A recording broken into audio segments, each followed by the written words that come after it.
자, 우리 함께 인사 나누겠습니다. 하늘까지 함께 갑시다.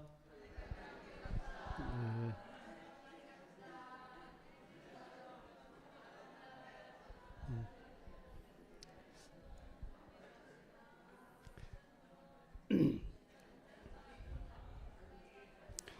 아, 네, 그래요. 예, 저는 지난주 제가 목회했던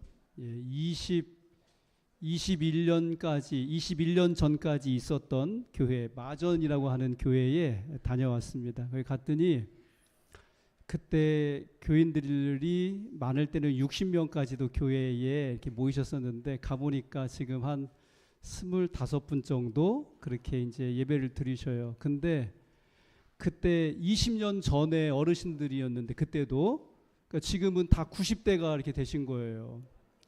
그리고 이제 부엌에 들어가서 식사 봉사를 하실 분이 이제 70이 가까우신 여집사님 한 분뿐이에요. 그런 모습을 보고 나니까 우리 성도님들을 만나서 참 한편으로 너무 반가웠는데 다른 한편으로는 몹시도 마음이 우울하고 슬펐습니다. 예. 어쨌든 우리 또 서천교회에 이렇게 많은 성도님들 또 함께 우리 주님을 섬길 수 있음을 감사드리고요.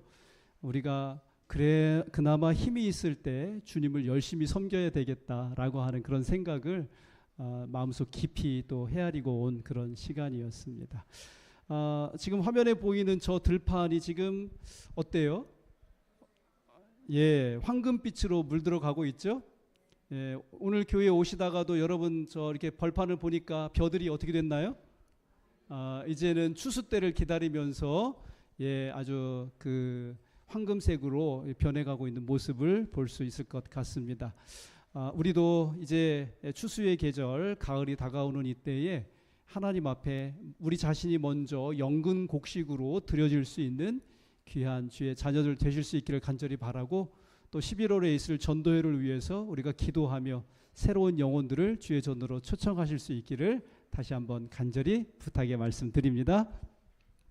자, 오늘 저는 은혜의 왕국, 영광의 왕국, 은혜의 왕국, 영광의 왕국이라고 하는 제목으로 하나님의 말씀을 증거하려고 합니다. 여러분 이분이 누구신지 아십니까? 이분하고 친하셔요? 잘 아세요? 예. 나는 테러리스트가 아니다. 대한민국 독립군 대장이다.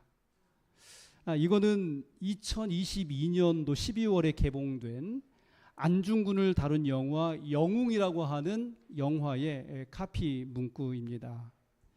안중근 의사는 1909년 10월 26일 하얼빈역에서 이토 히로부미를 처단한 이후에 이듬해 3월에 순국하게 됩니다.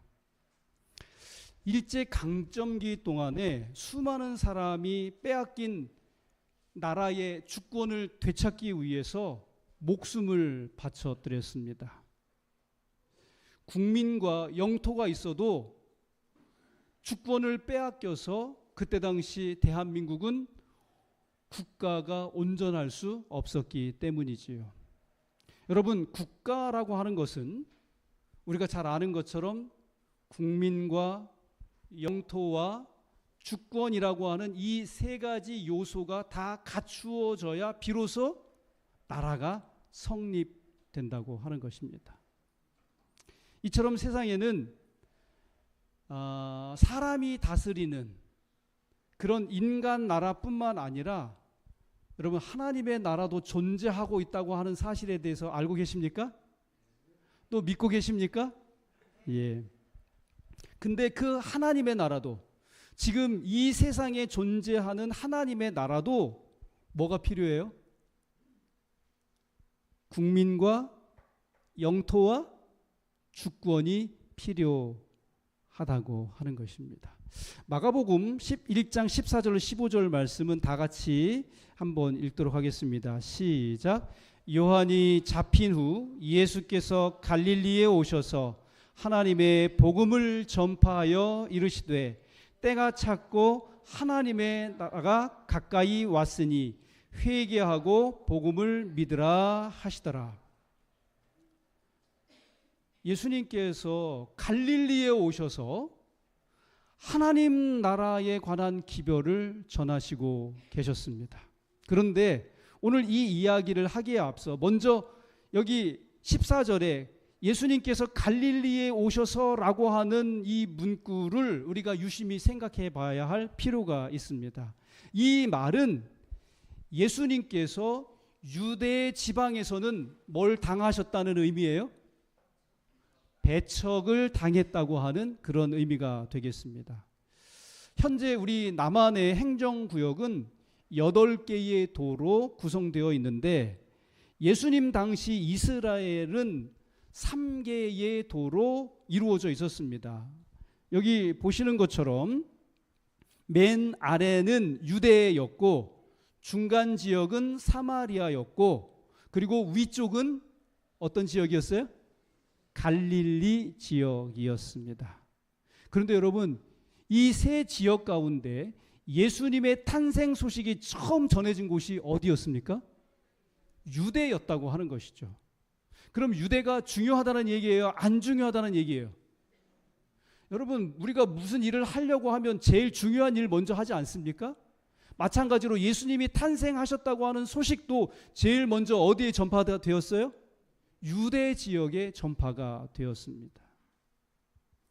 천사가 베들레헴 언덕에서 양을 치던 목자들에게 나타난 곳도 어디였어요? 베들레헴이었는데 그 베들레헴도 여전히 이 유대 지역이었습니다. 동방에서 박사들이 예루살렘에 와서 메시아의 탄생에 대한 관심을 불러일으켰습니다. 거기도 어디예요? 거기도 유대 지역이에요. 성전에서 시므온과 안나가 아기 예수님의 신성에 대해 증거했습니다. 거기도 어디예요? 거기도 유대예요. 침례 요한이 요단강 부근에서 예수님을 주목하게 하는 사역을 시작했는데 거기도 여전히 유대 지역이었습니다. 예수님은 성전을 정결케 하고 베데스다 목가에서 병자를 고치셨고 산헤드린 앞에서 지도자들을 만나셨습니다. 그러나 유대의 종교 지도자들은 예수님을 그리스도로 받아들이지 않았습니다. 그들은 예수님을 시기하고 불신했으며 결국 예수님을 뭐 하려고까지? 죽이려고까지 계획을 세웠습니다. 이러한 상황에서 예수님께서는 중요하게 여기셨던 그 유대 지역을 떠나실 수밖에 없었고 결국은 어디로 가셨던 거예요? 갈릴리로 올라가실 수밖에 없었던 것입니다.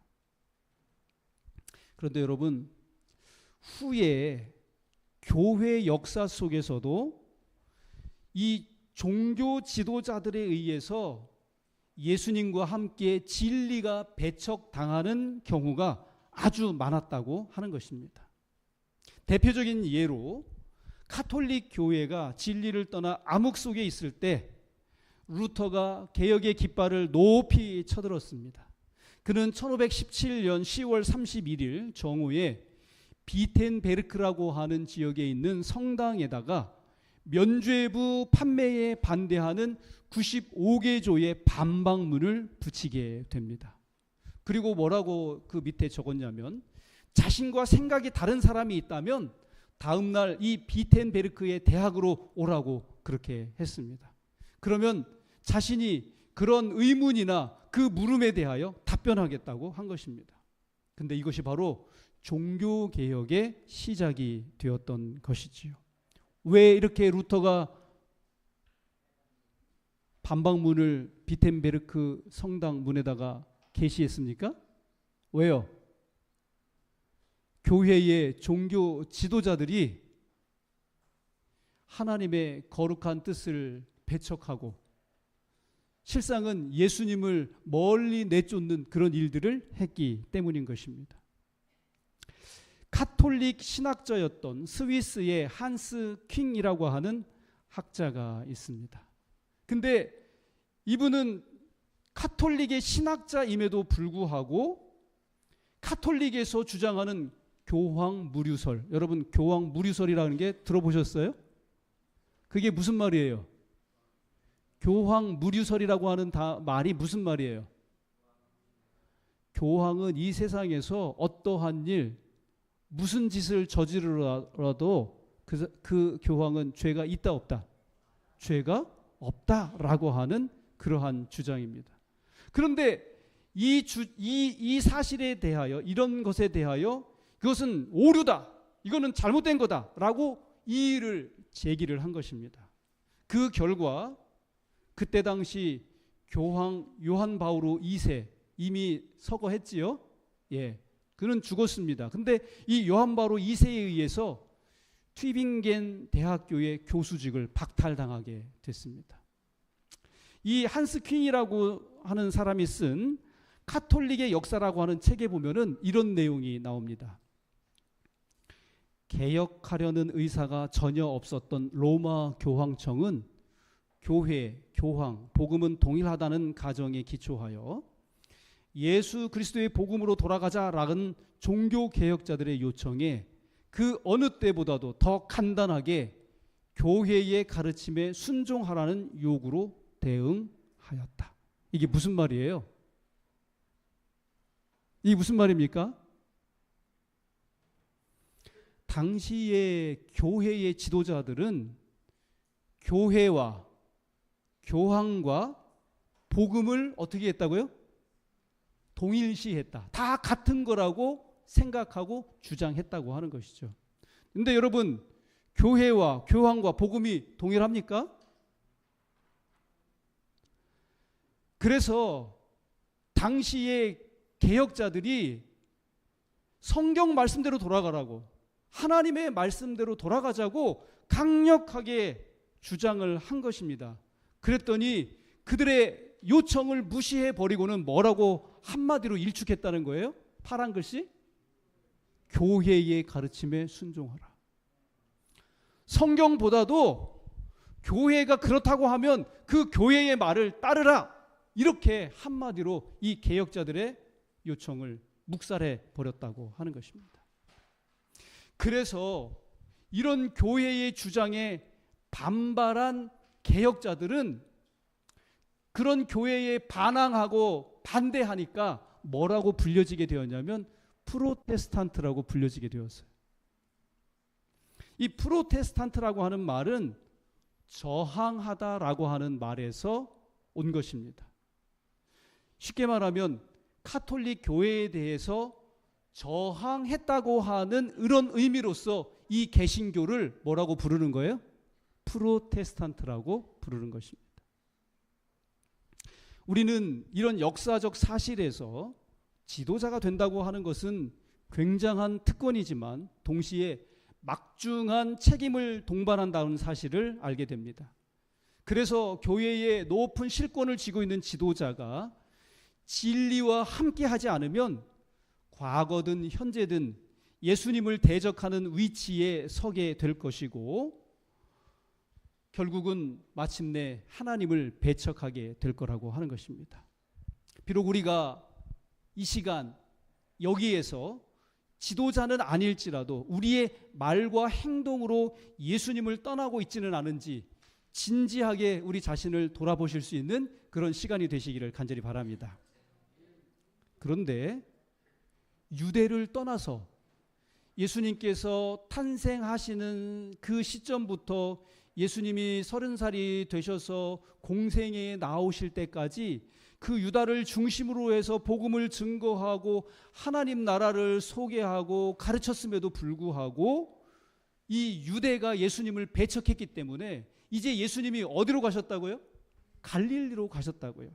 근데 이 갈릴리에 오셔서 예수님이 병자를 고치고 복음을 전할 때 갈릴리 지역의 수많은 사람들이 예수님을 추종하게 된 것입니다. 수많은 사람들이 예수님을 따라다니면서 예수님과 예수님이 증거하시는 그 기별에 열광을 하게 된 것입니다. 시대의 소망 232쪽에 보니까 이렇게 말씀합니다. 다 같이 읽겠습니다. 시작. 세상을 위하여 이런 시기가 일찍이 있은 적이 없었다. 하늘이 사람들에게로 내려왔다. 예수님으로 인해서 갈릴리 사람들은 완전히 다른 세상을 보게 된 것입니다. 그것이 얼마나 놀라웠으면 하늘이 사람들에게로 내려왔다라고까지 표현을 하게 되었을까요? 근데 여러분, 그 새로운 세상이 바로 어떤 세상인 줄 아십니까? 어떤 세상이에요? 은혜의 왕국이었다고 하는 것입니다. 저는 오늘 이 자리에 감히 우리 모든 성도님들과 함께 우리가 바로 이 은혜의 왕국을 경험하며 살아야 한다고 말씀드리고 싶습니다. 이 왕국의 주권은 누구에게 있어요? 우리 하나님께 있고, 영토는 예수 그리스도를 개인의 구주로 받아들이고 복음을 받아들인 사람들의 마음, 우리들의 마음이 바로 예수님께서 다스리시는 은혜의 왕국의 영토가 되는 것입니다. 그리고 그 나라의 국민은 예수님을 개인의 구주로 영접한 우리 모든 사람들이 그 은혜의 왕국의 백성들이 된다고 하는 사실인 것입니다. 여러분, 혹시 이분 잘 아십니까? 잘 아세요? 이분은 최차순 집사님 혹은 최차순 원장님이라고 이렇게 불립니다. 저도 이분이 베델 수양원에서 그렇게 사역하실 때는 잘 몰랐어요. 그런데 제가 청주에 있는 동안에 우리 최차순 그 집사님께서 충북 보은에 새로이 터전을 마련하시고 거기서 이제 그 집을 거기 짓고 따님하고 거기서 이제 생애를 하시게 됐는데, 이분이 이제 보은교회도 출석을 하시지만은 청주중앙에 자주 오셨더랬습니다. 그래서 저희가 청주중앙교회에서 우리 집사님에게 명예 청주중앙교인으로 그렇게 우리가 임명한다고 그렇게 말씀드리고, 우리 집사님과 이제 가까이서 이제 사귈 수 있는 그런 기회가 있었습니다. 근데 많은 분들이 단순히 우리 최차순 원장님을 불치병을 고쳐주는 사람으로 많이 알고 있습니다. 그런데 사실은 이분이 예수님을 소개하고 은혜의 왕국의 백성이 되게 하는 그런 선교사의 삶을 정말로 진지하게 그렇게 살아가시는 그런 훌륭한 그리스도인이십니다. 근데 이분이 2020년도에 근래에 쓰신 책이 밑에 보이는 것처럼 오직 예수만 보이더라 라고 하는 그러한 책입니다. 여기 지금 보면 새 천사의 기별과 예수님이 가르쳐 주신 의료 선교라고 했는데, 우리 모두가 다 의료 선교사가 되어서 새 천사의 복음을 증거할 수 있었으면 좋겠다, 그런 간절한 마음으로 이분이 쓰신 책이 이 책입니다. 그런데 이 책을 읽어보면 은혜의 왕국을 맛보게 된 한 여인에 관한 이야기가 기록되어 있습니다. 조금 길지만은 제가 좀 읽어드리려고 합니다. 이분이 쓰신 책 제5강 정신건강이라고 하는 챕터 아래 어떻게 용서가 가능한가라고 하는 제목으로 이분에 관한 얘기가 기록되어 있습니다. 미국 워싱턴 DC에서 건강 세미나가 시작되던 날 40대 후반 여성과 상담을 하였다. 첫 마디에 그녀는 이렇게 말하였다. 몇 년 전부터 이 집회에 오고 싶었는데도 한 가지 두려운 생각 때문에 여태껏 망설였어요. 이번에는 몸이 너무 아파 견딜 수 없어 어쩔 수 없이 오기는 했으나 걱정이 있습니다. 그게 무슨 뜻이지요?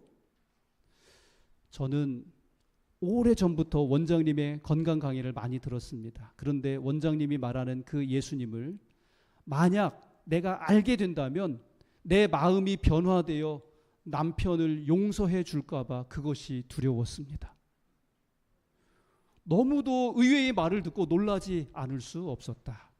그러나 그 여인에게는 한 맺힌 사연이 있었다. 본인은 이화여대, 남편은 서울대 출신으로 각각 명문 집안끼리 만난 잘 어울리는 한 쌍이었다.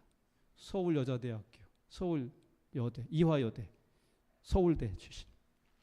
서로 존경하고 사랑하면서 남매를 낳고 미국으로 이민 와서도 별 어려움 없이 행복한 가정을 이루고 살았단다. 그러던 남편에게 다른 여자가 생겼다. 여전히 가정에 충실한 남편을 그 누가 의심했겠는가. 친구의 전화 한 통을 받고 정신없이 달려가 남편과 함께 있는 그 여인을 보게 되는 순간 가슴이 방망이질을 하고 머리에서 발끝까지 경련이 일어나는 것을 간신히 추스르고 집으로 돌아왔다. 남편에게 다른 여자가 있다는 사실을 믿고 싶지 않았다. 시간을 두고 남편을 기다리기로 했다. 남편이 잠시 실수를 할 뿐이지 자기를 버릴 사람은 아니기 때문에 돌아오기를 기다렸다. 한 달이 지나고 두 달이 지나도 남편은 평상시와 다름없이 여전히 가정에 충실했다. 아내는 계속해서 남편의 거동을 살폈는데 그 여자와의 관계는 계속되고 있었다. 남편에게 따지고 싶었지만 그 사실을 아는 척할 경우 가정불화가 일어나고 그 결과가 어떠할지 예상하기에 입을 열기가 두려웠다. 그러나 6개월쯤 지나도 더 이상은 견딜 수 없었다. 집안에 있는 가방을 다 꺼내어 남편의 소지품을 모조리 챙겨놓고는 현관문 앞에 두었다가 남편이 퇴근하고 들어오는 즉시 가방을 들고 나가라고 했다. 그랬더니 남편은 그 가방을 차에 싣고 말 한마디 없이 떠나버렸다는 것이다. 행여나 하고 남편에게 마지막으로 기대했던 희망마저 사라져버렸다. 남편이 떠나고 난 그 자리에서 정신을 잃고 쓰러졌다. 다시 깨어난 그 여인의 가슴에 한이 서리기 시작했다. 그 후 남편이 그 여자와 함께 살림을 차린 것을 알았다. 이미 떠나버린 남편을 체념하려고 온갖 노력을 다해 보았으나 날이 갈수록 가슴속에는 한 겹 두 겹 한이 쌓이기 시작했다. 몸과 마음은 쇠약해지기 시작했고 신경 안정제를 먹어야 잠을 자고 소화제를 먹어야 밥을 먹을 수 있었다. 아무 일도 할 의욕이 생기지 않았다. 그런 세월을 10여 년 살아오면서 마음과 몸은 병들 대로 병들어 있었다.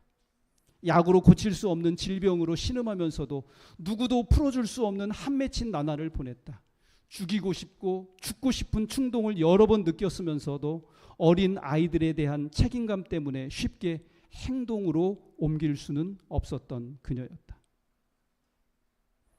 내가 남편을 용서할까 봐 두렵습니다. 그녀의 마음을 이해할 수 있을 것 같았다.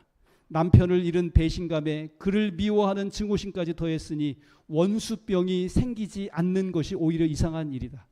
그녀의 눈물겨운 이야기를 다 들은 후에 물어보았다. 자매님이 지금까지 10년이 넘도록 그 남편을 미워하고 살 때에 자신에게 유익했습니까? 아니면 고통스러웠습니까? 고통스러웠습니다. 그러면 앞으로도 계속 이대로 고통스럽게 살고 싶습니까? 아니면 여기서 그 고통을 끝내고 싶습니까? 그녀는 아무 말이 없었다. 한참 후에 다시 입을 열었다. 제가 이 고통으로 죽을지언정 그를 용서할 수는 없습니다. 그러면 남은 생애에 이보다 더한 질병과 마음의 고통이 따를 텐데요. 그래도 그렇게 하시겠습니까? 그녀는 아무 말이 없었다. 그 한 맺힌 여인의 아픔을 그 누구도 위로할 수 없고 풀어줄 수 없었다. 잊으라고 해서 잊어버릴 수 있는 일이 아니었다. 이 원수병을 고쳐줄 의사는 오직 그리스도뿐이었다. 사람의 마음을 창조하신 그분만이 상한 심령을 능히 치료하실 수 있는 것이다. 세미나가 시작된 지 일주일이 되던 어느 날 아침 강의 시간에 십자가의 사랑을 주제로 해서 말씀을 전했다. 아무리 잘 설명하려고 해도 설명이 불가능한 하나님의 사랑을 사람의 입으로 전달하는 것이 얼마나 부족한지 절감하면서도 인간의 말로 전달할 수밖에 없기에 나의 경험을 바탕으로 열심히 강의했다. 근데 그 여인의 눈에서 눈물이 흘러내리기 시작했다. 나무에 수액이 흐르고 몸에 피가 흐르듯이 마음에는 그리스도의 사랑이 흘러야 한다. 죄인을 용서하기 위하여 자신의 생명을 지불하신 그리스도의 사랑이 마음에 흐르는 사람만이 원수를 용서할 수 있으며 상한 심령이 치유될 수 있는 것이다. 용서는 타인을 위하여 하는 것이 아니라 자기 자신을 위하여 하는 것이다. 남을 기쁘게 하려 하면 자기가 먼저 기뻐진다. 남을 화나게 하면 자기가 먼저 화가 난다. 이것은 또 하나의 자연 법칙이다. 예수님은 너희 원수를 사랑하며 너희를 박해하는 자를 위하여 기도하라고 하신다.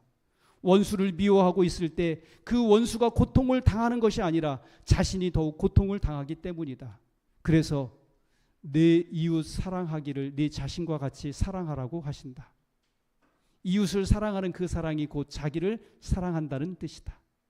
하나님의 모든 말씀은 우리 인간의 유익을 위하여 주신 축복이며 그분이 하시는 모든 말씀은 우리 자신의 힘으로 할 수 없는 것을 하나님이 해 주시겠다는 약속이며 허락이다. 아침 강의를 마치고 모두 식당으로 갔지만 그녀는 자기 방으로 들어가 문을 잠그고 하나님 앞에 무릎을 꿇었다. 그리고 십자가의 거룩한 사랑의 빛으로 자신의 모습을 보기 시작했다. 교만, 이기심, 미움, 시기, 질투로 가득 찬 자신의 모습을 보기 시작했다. 떠나가는 남편에게 한 번도 눈물로 매달려 사랑을 호소하지 못할 만큼 자존심이 강했던 여자, 매사에 자신만만하고 똑똑하고 교만했던 여자, 이런 아내가 얼마나 부담스러웠으면 남편은 변명의 말 한마디 남기지 않고 떠나버렸을까. 하나하나 자신의 문제를 찾기 시작했다. 드디어 자기를 떠나버린 남편을 이해하게 되었고 문제는 자기 자신에게 있었다는 사실을 깨달았다. 용서받을 죄인은 남편이 아니라 자기 자신이라는 사실을 알게 되자 십자가 앞에 엎드렸다. 이 불쌍한 여인의 마음에 사랑의 주님이 임하신 것이다. 식사 시간이 끝나고 상책을 하고 있을 때 그 여인이 내 곁에 다가왔다. 눈에는 울었던 흔적이 아직 남아 있었지만 그녀의 마음에는 오랫동안 덮여있던 먹구름이 지나간 듯 표정은 아침 햇살보다 더 밝고 명랑했다. 사람이 십자가 앞에 무릎 꿇을 때 그는 인간이 도달할 수 있는 최고의 지점에 이르게 된다는 엘렌 화이트의 말이 떠올랐다. 이 여인의 입에서 흘러나오는 말은 십자가의 사랑을 만난 감동적인 간증이었다.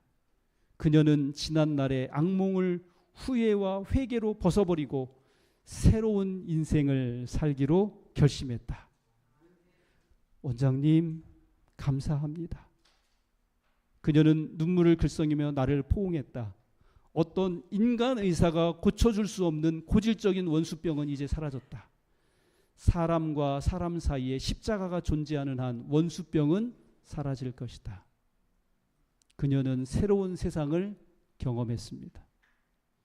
예수님이 참 주인이 되어 우리를 인도하시면 우리의 몸과 마음이 은혜의 왕국을 경험하게 되어 있다고 하는 것입니다. 그런데 이 은혜의 왕국은 오늘 우리가 읽은 챕터 23장을 보니까 아담과 하와가 범죄한 이후에 바로 허락이 되었다고 하는 것입니다. 이 은혜의 왕국은 아담과 하와가 범죄하였을 때 이미 허락이 되었다고 하는 것입니다. 그러나 예수님의 십자가의 보혈로 비준되기까지는 결코 이 나라가 작동할 수 없었다고 하는 것이죠. 그래서 이 은혜의 왕국이 비준되는 때에 대해서 다니엘서 9장 24절로 27절에 기록된 72대에 관한 설명이 그것을 잘 말해주고 있다고 하는 것이죠. 특히 이 마지막 한 주인 7년은 AD 27년 가을에 시작되는데 그때에 맞추어 예수님께서 성령의 기름 부음을 받으심으로 말미암아 메시아로 이제 취임을 하시게 되는 것입니다. 그리고 예수님은 3년 반의 공생 이후에 31년 봄 제사와 예물을 금지하기 위해 십자가에 돌아갈 것이라고 거기 그렇게 언급되고 있는 것입니다. 그리고 또 3년 반이 지나서 AD 34년 가을이 되면 스데반의 순교로 복음이 유대인에게 뿐만 아니라 온 이방인에게 전해질 것이라고 하는 사실을 말해주고 있는 것이죠. 그래서 이 은혜의 왕국은 유대인에게만 한정된 것이 아니라 온 세상의 만민은 예수님을 개인의 구주로 믿고 영접한다면 누구도 그 나라의 백성이 될 수 있다고 하는 사실을 이 다니엘서 9장 24절로 27절이 우리에게 소상하게 설명을 해주고 있는 것입니다. 한 번은 이스라엘의 군사 전문가들이 신체의 능력이 비슷한 두 부대원들을 대상으로 해서 행군 능력을 테스트를 해보게 되었습니다. 근데 한 부대에게는 아무것도 알리지 않고 행군을 시켰고, 다른 부대의 사람들에게는 행군 거리와 이동 경로, 그리고 야영 장소와 그리고 도착 일자 등을 기록한 자세한 정보를 나누어 준 것입니다. 근데 신기하게도 아무것도 모르고 출발한 부대에서는 낙오자가 여러 명 발생하게 된 것입니다. 그리고 행군을 하는 동안에도 불평도 굉장히 많았습니다. 반면에 사전에 정보를 받았던 부대에서는 낙오자가 있었을까요? 없었을까요? 없었다고 하는 것입니다. 불평이 있었을까요? 없었을까요? 없었다고 하는 것입니다. 이와 같이 하나님께서는 하늘로 행군하고 있는 믿음의 신자들을 위해서 우리가 어떠한 여행길을 거쳐서 하늘로 가고 있는지를 자료들을, 정보들을 사전에 나눠주셨는데, 그것이 바로 성경의 예언이라고 하는 것입니다. 그래서 예언을 알고 신앙하는 사람과 예언을 모르고 신앙하는 사람의 차이는 사전 정보를 갖고 행군한 군인들과 그렇지 못한 군인들의 차이와도 같다고 하는 것입니다. 예언을 통해 이루어질 하나님 나라의 백성으로 사는 것이 이 유대인들의 특권이었습니다. 그러나 그들은 그 특권을 누리지 못했습니다. 왜요? 그들은 예언을 잘못 해석했고 예언에 나타난 하나님의 나라를 오해했기 때문인 것입니다.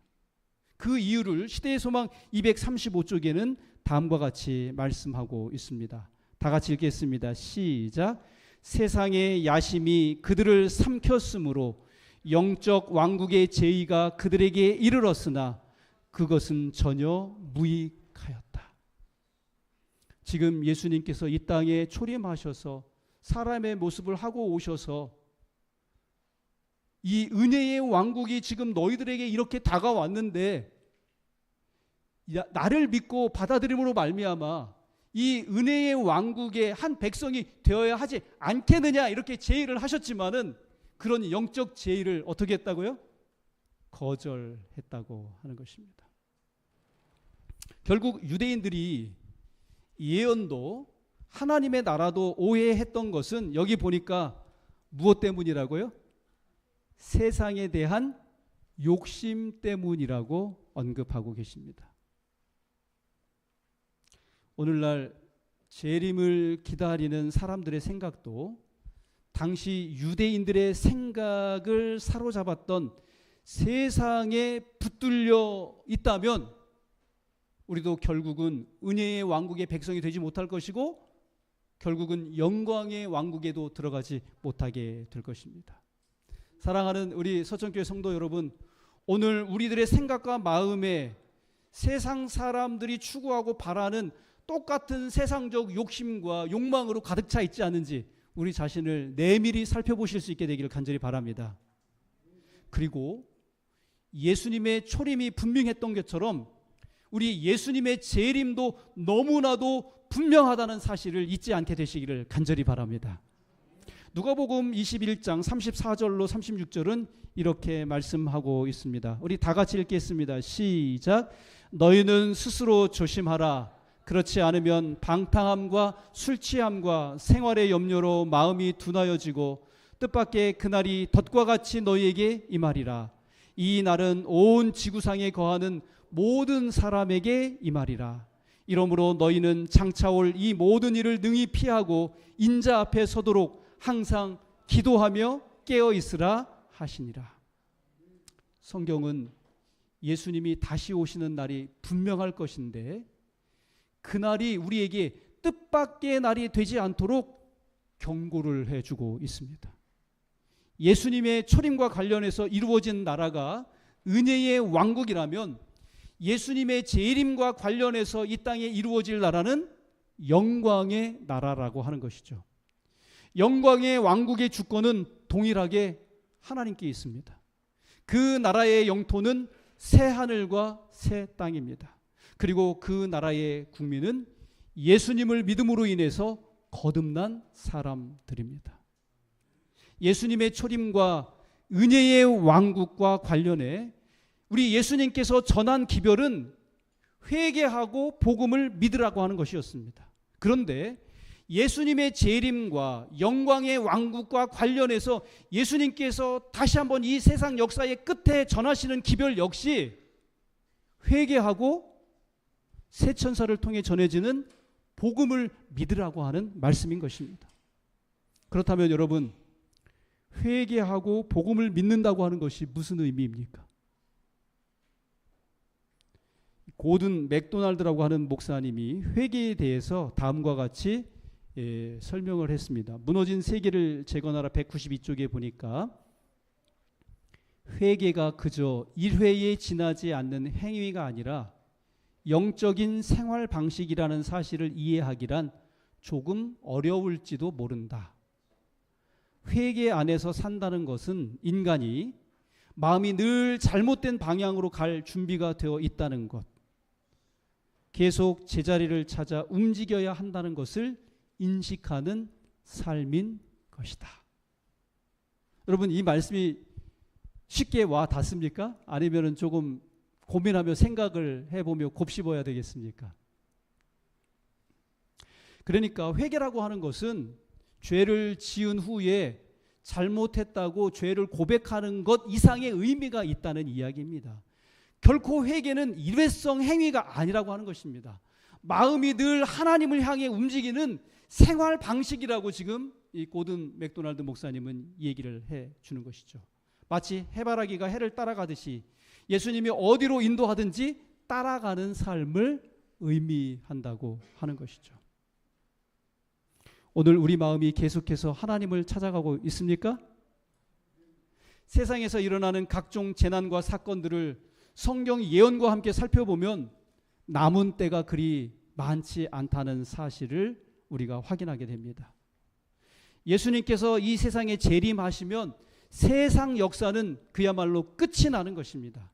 그런데 여러분, 그분의 재림이 아니더라도 인생이 예수님께서 오시기 전에 죽음을 맞이한다면 그것도 세상 끝이라고 하는 것입니다. 왜냐하면 세상의 종말이 세상의 종말이 되기 때문에 그렇습니다. 예를 듭니다. 한 사람이 매우 고생한 끝에 소위 사람들이 말하는 성공을 이루게 되었다고 합시다. 그런데 그 기쁨은 잠시였고 그 사람의 몸에 암이 생기게 된 것을 알게 되었습니다. 의사가 판정하기를 1년밖에는 살지 못한다고 하는 것입니다.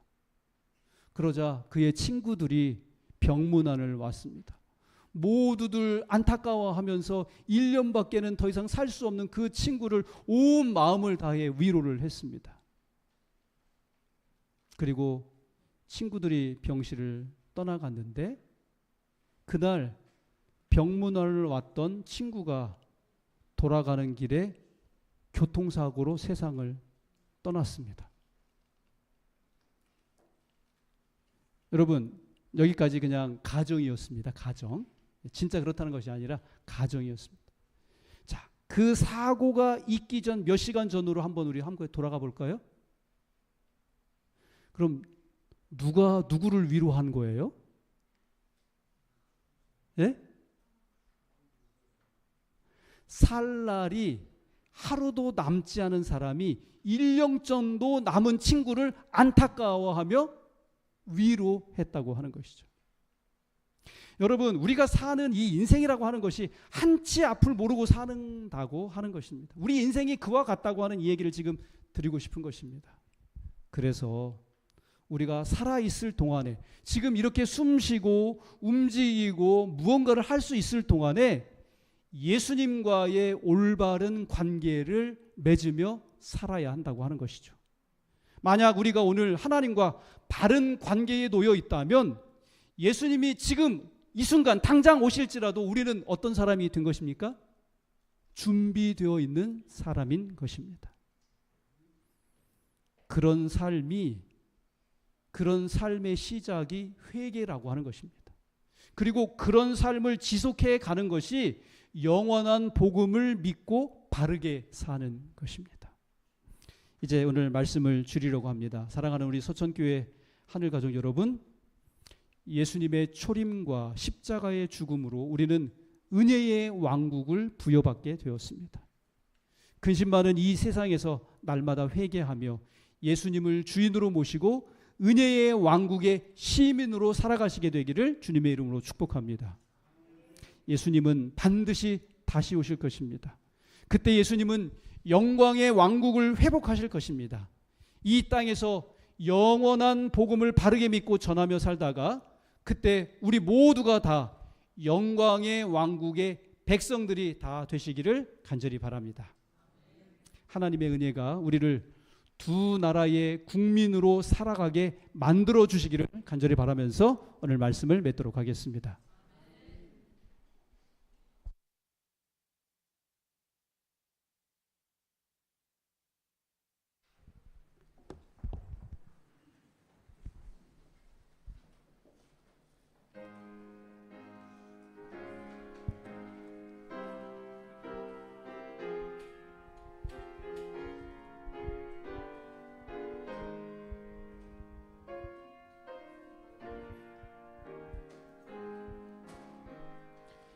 다 모여 노래하자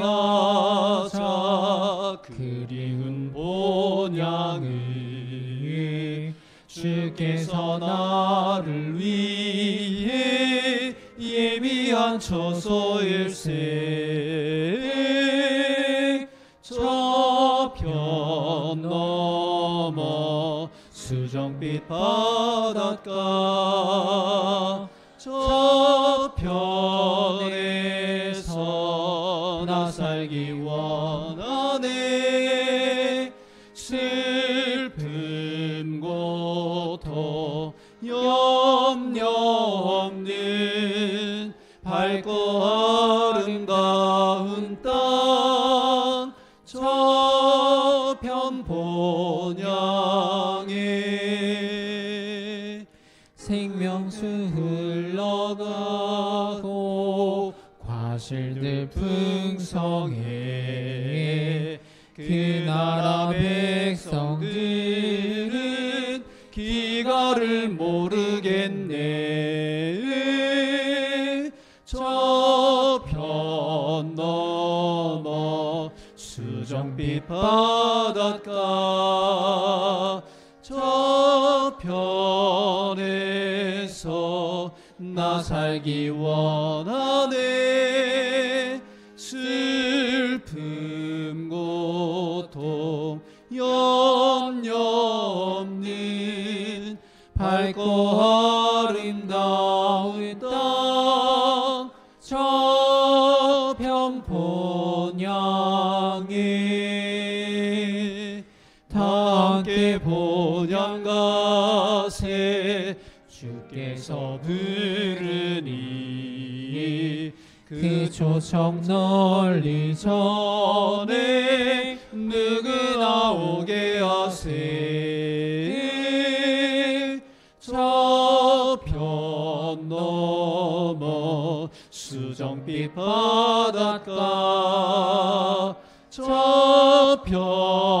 저편에서 나 살기 원하네 슬픔 고통 염려 없는 밝고 아름다운 땅 저편 본향에 하나님 우리 아버지, 당신의 사랑하는 아들 독생자 예수 그리스도를 이 땅에 보내셔서 은혜의 왕국을 마련하시고 하나님을 마음에 모시고 그 나라의 백성된 자들을 마침내 영광의 왕국으로 초청하신다는 놀라운 사실을 알게 하시니 감사합니다. 이제 하늘까지 가는 여정길에 우리에게 예언을 주셔서 우리가 무엇을 조심하고 어떻게 살아가야 할지를 또 말씀해 주셨사오니 그 은혜를 따라 저희가 낭망하거나 좌절하지 아니하고 끝까지 하늘에 이룰 수 있는 주의 참 백성들 되게 하여 주시옵소서. 오늘 그렇게 살기로 결심하고 주님 앞에 손을 내어민 주의 사랑하는 모든 자녀들을 붙들어 주시고 하늘 천성까지 인도하여 주옵시기를 바라오며 사랑이신 예수님 귀하신 이름으로 간절히 기도합니다. 아멘.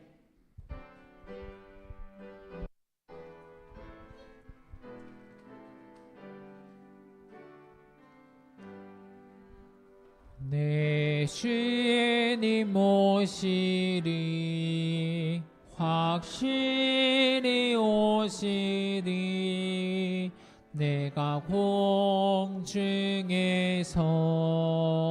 주를 만나겠네 내 구주 예수 확실히 오시네.